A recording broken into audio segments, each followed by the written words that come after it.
The water's rising. The 73-year-old man is trapped. His only hope? A 15-year-old bull everyone called useless. Harold Brennan stands in knee-deep floodwater, trying to save his dead wife's journals from the barn. His back gives out. He can't move the 300-pound cabinet alone. The emergency sirens are screaming. Neighbors had mocked him for months for keeping Sterling, a retired bull past his breeding years, worth nothing, headed for slaughter before Harold saved him. But then Sterling does something no one expects. The bull walks into the flooding barn, positions himself next to an old wooden wagon, and looks at Harold with those calm, knowing eyes, as if he understands exactly what needs to happen, as if he's been waiting for this moment to prove everyone wrong. What happens when Harold harnesses that supposedly worthless bull to a wagon loaded with everything that matters? When the water's rising, when his neighbors arrive and see what Sterling's doing, will shock the entire town of Harrisburg, Arkansas. And what they discover about worth, loyalty, and what really makes someone valuable will change how they see everything. Harold Brennan was 73 years old, the spring he bought the retired bull that would change everything. His farm sat on the outskirts of Harrisburg, Arkansas, a small town where the White River had flooded catastrophically 3 times in the past 40 years, reshaping the landscape and the collective memory of everyone who lived there. Harold had been a widower for 6 years. His wife Margaret had passed suddenly from a heart attack, leaving him alone in the farmhouse they'd built together 50 years prior. Their 2 children had long since moved to Little Rock and Dallas, visiting twice a year with apologetic smiles and subtle suggestions that maybe it was time to sell the farm, move into assisted living, stop pretending he could manage 40 acres at his age. But Harold wasn't ready to surrender. The farm was all he had left of Margaret, of the life they'd built. Every fence post held a memory. Every field told a story. He'd scaled back operations significantly. No more crops, just a few chickens, a vegetable garden, and enough land maintenance to keep the property from falling into complete disrepair.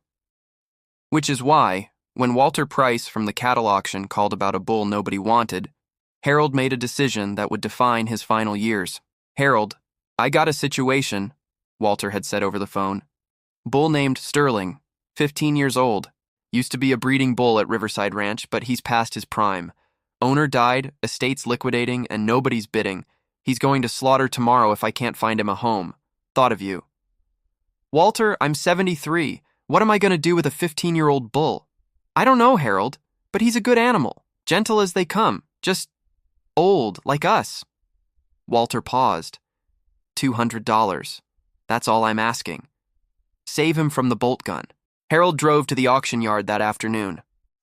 Sterling stood in a holding pen, massive and gray, a Brahman mix with a distinctive hump and calm, intelligent eyes. His coat was dull with age, his movements slower than a younger bull's, but there was dignity in his bearing. He watched Harold approach without fear or aggression, just patient observation. "Hey there, old-timer," Harold said softly. "Looks like we're both past our prime, huh?" Sterling made a low sound in his throat, not quite a bellow, more like an acknowledgement. Harold paid the $200 and arranged for Sterling's transport.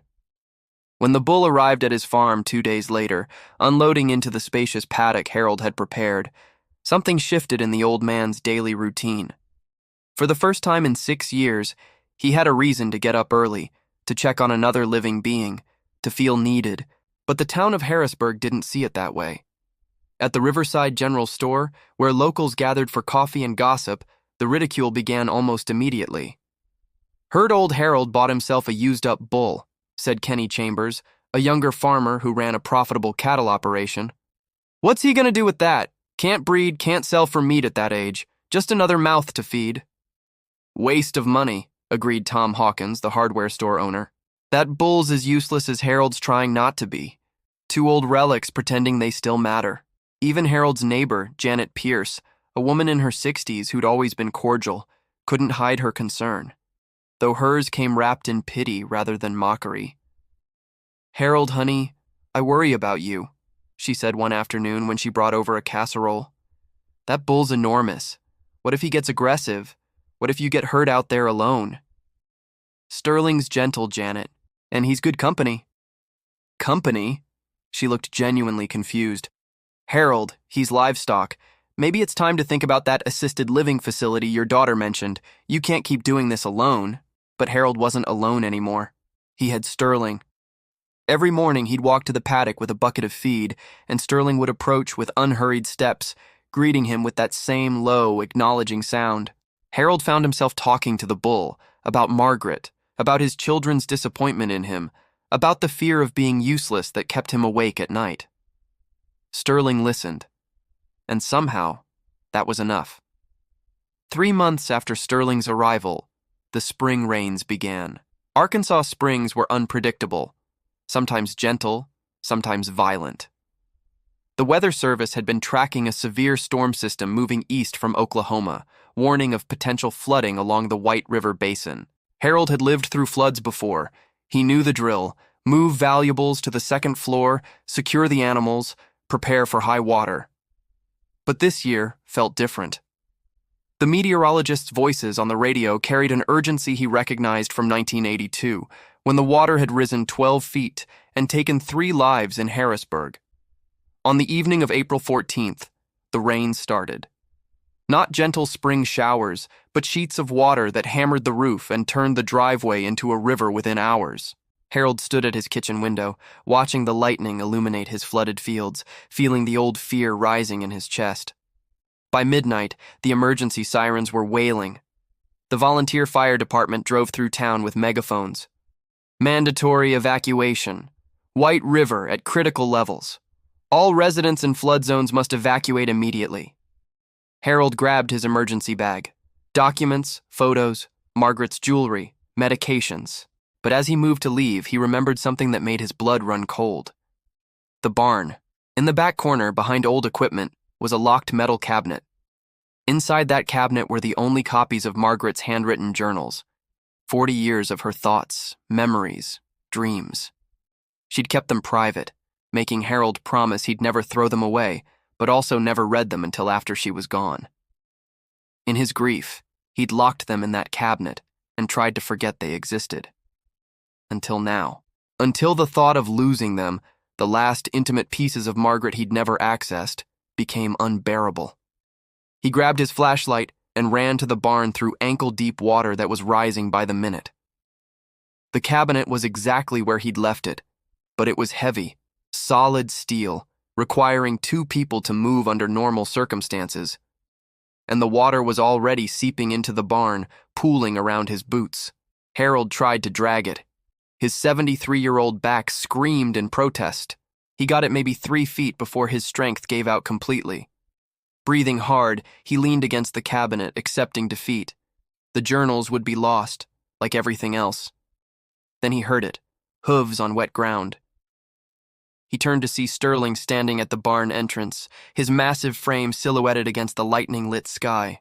The bull had somehow opened the paddock gate. Harold had noticed him working at latches before, that surprising intelligence, and followed Harold through the flood. "Sterling, you gotta get to high ground, buddy. This barn's gonna flood." But Sterling didn't leave. He walked into the barn, water splashing around his legs, and positioned himself next to the old wagon that Harold kept for nostalgia.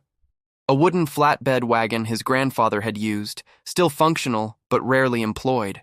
And Harold understood. It was insane. It was impossible. But he understood. If he could get the cabinet onto the wagon, if Sterling would pull it, if they could make it to the house before the water got too high. "Sterling," Harold said, his voice shaking. "I don't even know if you can do this. You're 15 years old. That cabinet weighs 300 pounds, and everyone in this town has been saying you're useless." The bull looked at him with those calm, knowing eyes. And somehow Harold knew. Sterling was ready to prove them all wrong. Harold worked frantically, his arthritic hands struggling with the wagon's old harness. The leather straps hadn't been used in a decade. They'd sat in the barn gathering dust, a relic from when his grandfather farmed with draft horses in the 1950s. Harold had kept the wagon out of sentimentality, never imagining he'd actually need it. Sterling stood perfectly still as Harold fitted the harness around his massive chest and shoulders. The bull had never been trained for this. Breeding bulls didn't pull wagons. But Sterling seemed to understand the urgency, the desperation in Harold's trembling hands.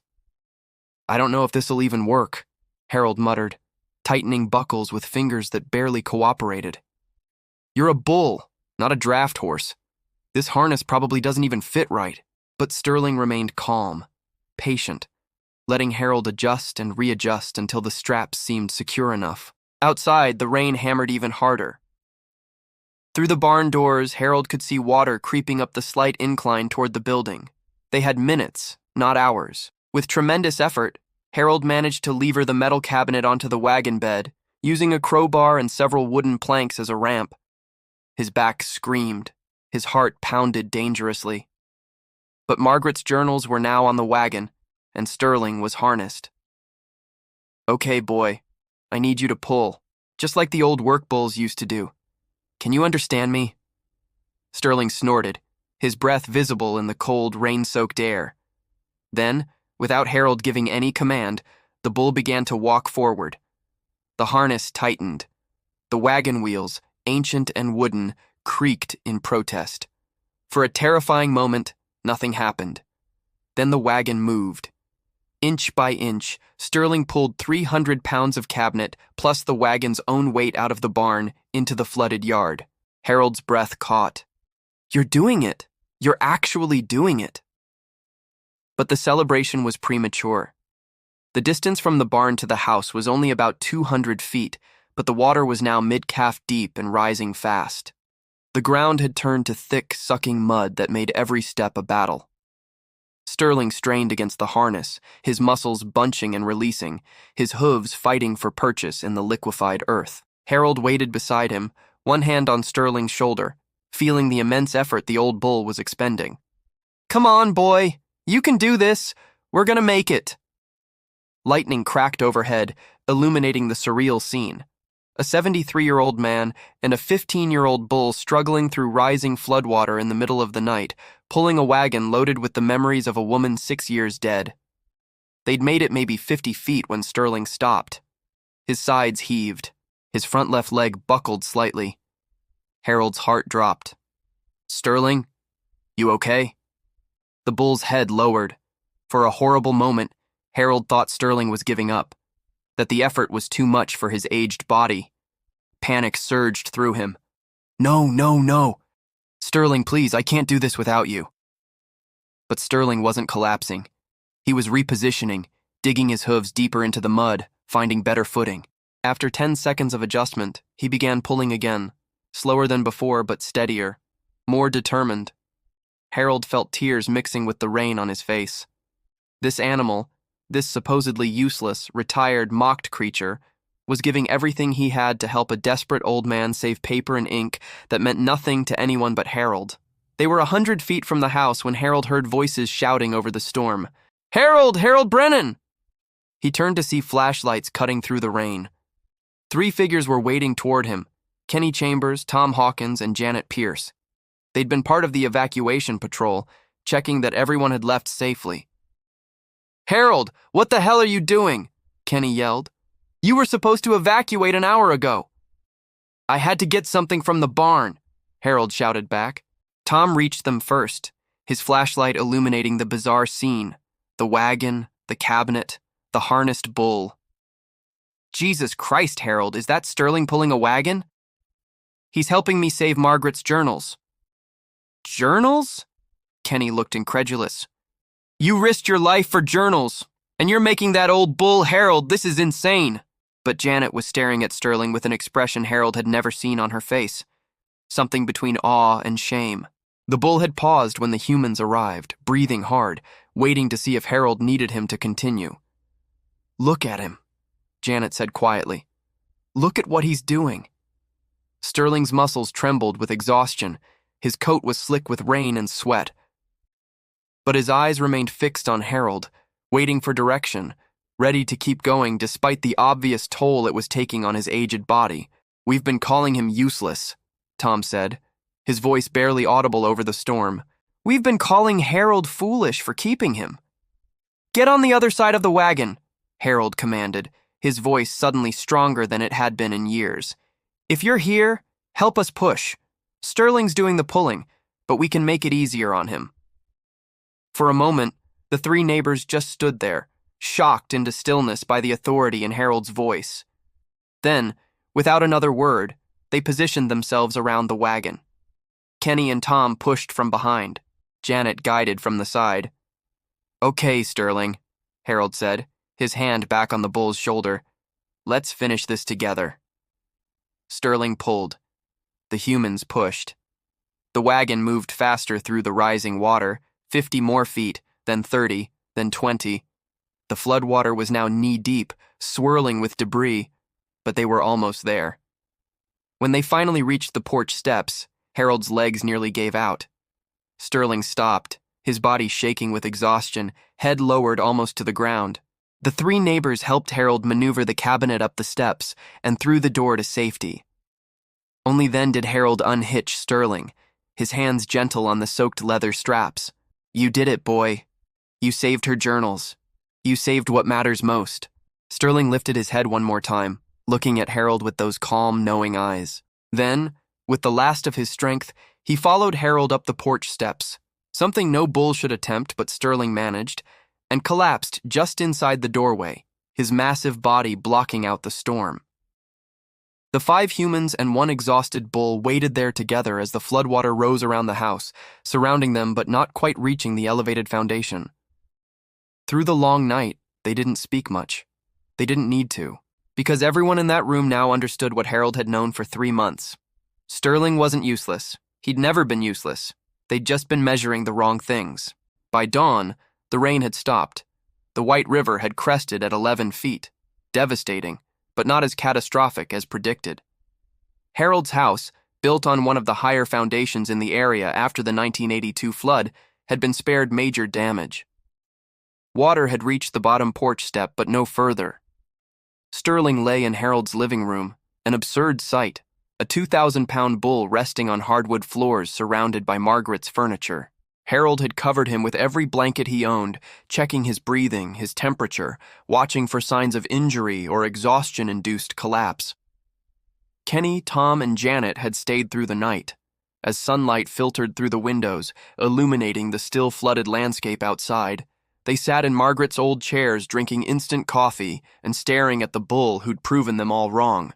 "I need to call a vet," Harold said, his voice hoarse from exhaustion. "Make sure he's okay. That kind of exertion at his age."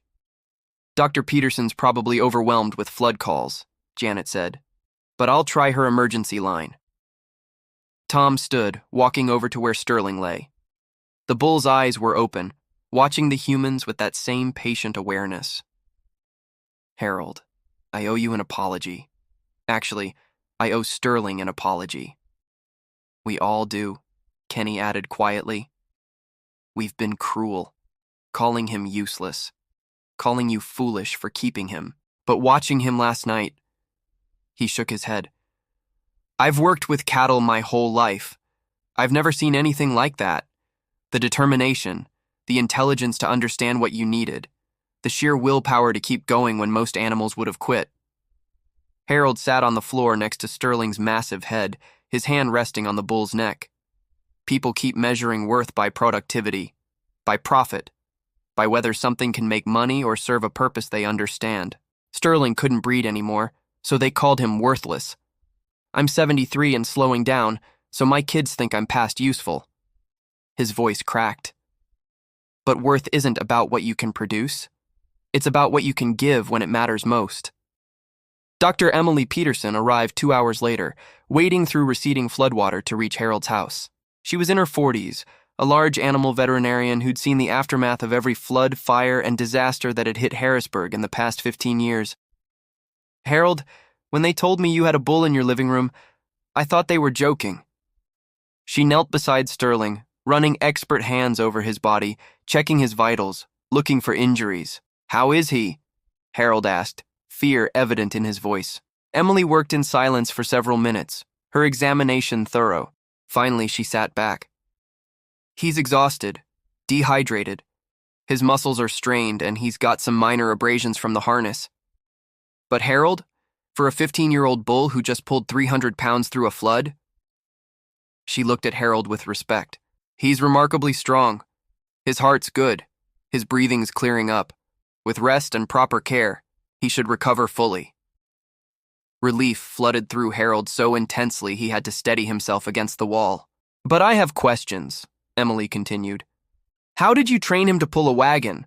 Bulls aren't—" "I didn't train him," Harold interrupted. "He just knew. I harnessed him, and he understood what I needed." Emily looked at Sterling with new appreciation. Intelligence in cattle is vastly underestimated, but this level of problem-solving and cooperation, this is exceptional. She paused. "Harold, this bull saved your life. You know that, right? If you tried to move that cabinet alone in rising water at your age, you would have died of a heart attack or drowned. Sterling gave you a way out." By afternoon, word had spread through Harrisburg. Despite the flood damage and ongoing cleanup efforts, people found their way to Harold's house. Some came out of curiosity, wanting to see the bull in the living room. Others came with apologies. The mayor, David Thornton, arrived with a news crew from Little Rock. "Mr. Brennan, the story of what Sterling did last night is spreading beyond Harrisburg. People want to hear about the bull who saved his owner during the flood." Harold was uncomfortable with the attention, but he let them photograph Sterling, now awake and alert, though still resting on the living room floor. The image that would eventually go viral showed Harold sitting beside the massive bull, his weathered hand resting on Sterling's shoulder, both of them survivors of a night that had tested the limits of loyalty and strength. Kenny Chambers returned that evening with a truck full of premium hay and grain. "For Sterling, best quality, no charge." Tom Hawkins brought a custom leather halter he'd commissioned from the local tack shop. Figured if Sterling's going to be famous, he should look the part. Janet Pierce brought dinner, not just for Harold, but enough for everyone who'd gathered. "I've been thinking about what you said," she told Harold quietly. "About measuring worth, about usefulness. I think this whole town needed to learn that lesson." As night fell, Harold finally convinced everyone to leave, promising updates on Sterling's recovery. Alone in his house with the bull, he opened the metal cabinet he'd risked everything to save. Margaret's journals were dry, intact, perfectly preserved. 40 years of her private thoughts, her fears, her joys, her love for him written in her careful handwriting. Harold opened the first volume and began to read. Sterling, still resting nearby, watched with those calm, knowing eyes. The eyes of a creature who'd proven that age didn't mean useless, that retirement didn't mean worthless, and that sometimes the most valuable thing you could give was simply being there when someone needed you most. Outside, Harrisburg began the long process of recovering from another flood. But inside Harold Brennan's living room, something more important was being restored. The understanding that worth can't be measured, bought, or sold. It can only be demonstrated in moments when everything else falls away, and all that remains is the willingness to give everything for someone who matters. Within a week, Sterling had recovered enough to return to his paddock. Harold walked him slowly across the yard, dozens of neighbors watching from their properties, some waving, others calling out encouragement. The bull who'd been mocked was now the town's hero. But the real transformation wasn't Sterling's. It was Harrisburg's. Kenny Chambers called Harold 3 days after the flood. "I've got 2 older cows, both past breeding age. I was going to sell them for meat, but I can't do it anymore. After watching Sterling, I can't look at an animal that served me for years and just discard it. Can I bring them to your place?" "I'll pay for their feed," Harold agreed.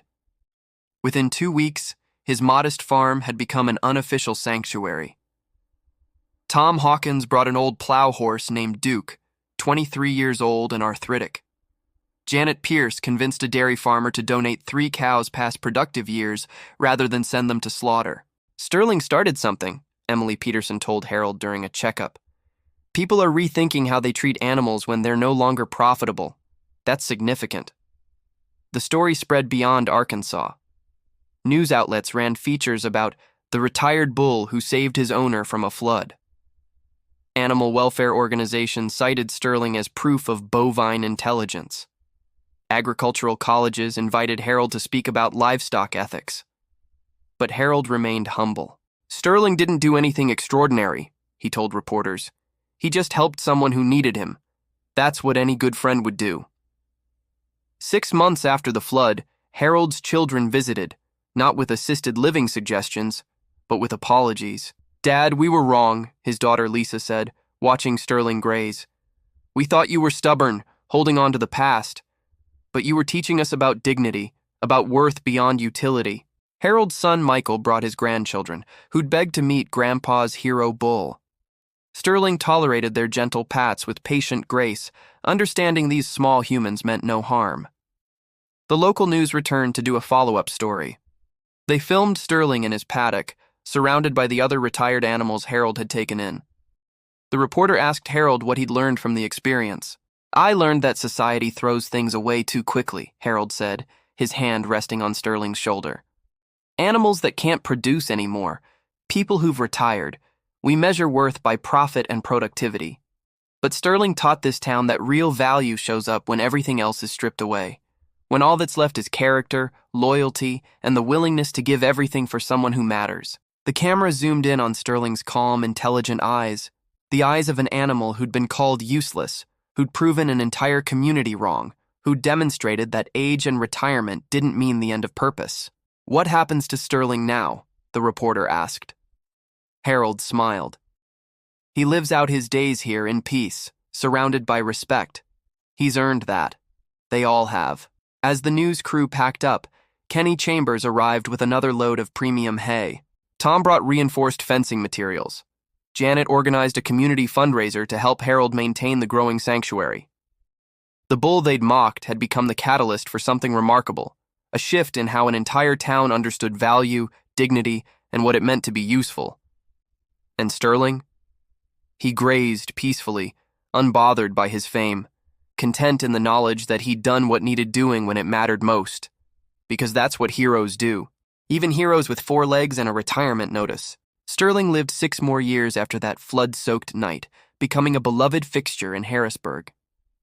Children on school field trips visited Sterling's sanctuary, learning that worth transcends productivity, and age brings wisdom rather than obsolescence. Harold turned 80, his health declining but his purpose renewed. The sanctuary now housed 17 retired animals, all living in dignity thanks to community support and the lessons Sterling had taught. On a quiet autumn morning, Harold found Sterling lying peacefully in his favorite spot under the oak tree. The old bull's breathing was shallow, his eyes still calm but fading. Harold sat beside him, his weathered hand resting on Sterling's neck one final time. "You did good, old friend," Harold whispered, tears streaming down his weathered face. "You showed them all. Showed me, too."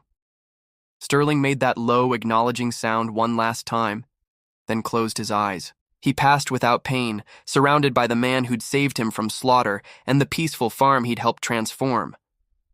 The entire town attended Sterling's memorial. The mayor declared it Sterling Day, and they erected a bronze plaque near the town square. Sterling, 2006 to 2027, who taught us that value cannot be measured, only demonstrated.